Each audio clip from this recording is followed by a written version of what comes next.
момчетата ще ти покажат как да си направиш плекалка. Значи, първа стъпка. Сгъваш през средата. Ето така. Така. По дължината на листа през средата. После сгъваш на средата на това. Не го сгъваш, Сгъваш го с едно на 4. Да, Ето така, да се получи ето това. Това. Добре, после Сгъваш. и двете неща. Добре. Двете сгъвки. И сега И след това слагаш ъглите навътре до линията, която си направил. До централната линия, която изглежда ето така. За да Добре. изглежда. и 4 ъгъла навътре. И четирите. Добре, браво. След това го сгъваш ето така да се скрият. По дължината. Да се скрият по дължината и двете. Всичките ъгли. Добре, покажете какво се получава. Един трапец. Ето така и се получава един трапец. Ъглите са навътре. И после трябва да вдигнеш и тези. Да вдигнеш Острите ръбове.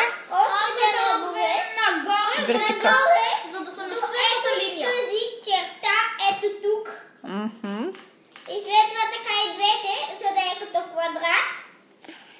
И се получава от едната страна. Чакай. Чакай, как го сгъваш? От другата страна. След като... Ето така. Значи от едната страна имаме два триъгълника. От другата страна това да се скрие. Ето това.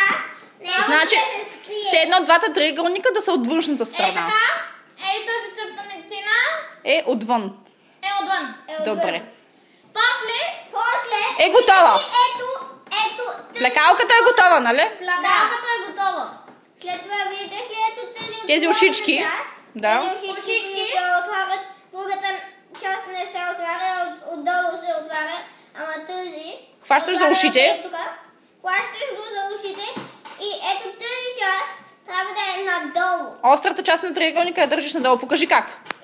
Задръж, покажи как. Е така. Чакай малко. Ти много надалеч отиде. Ето така.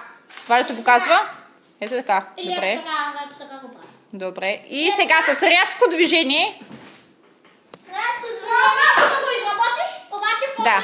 Понякога не се получава от първия път. Не се отчавай. Като се слага ето така, го издърпваш ето така. И Когато ти е отворено. Чакай. Така. Като ти е отворено, ето така. Като джобче.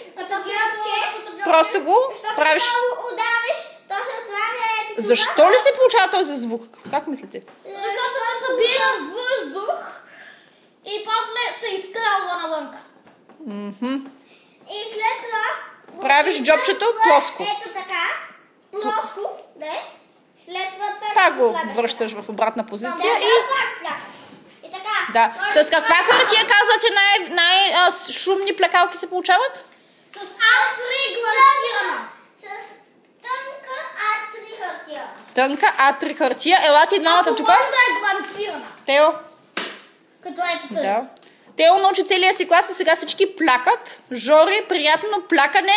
Да си жив и здрав. И много щастлив. Весели игри. Чао!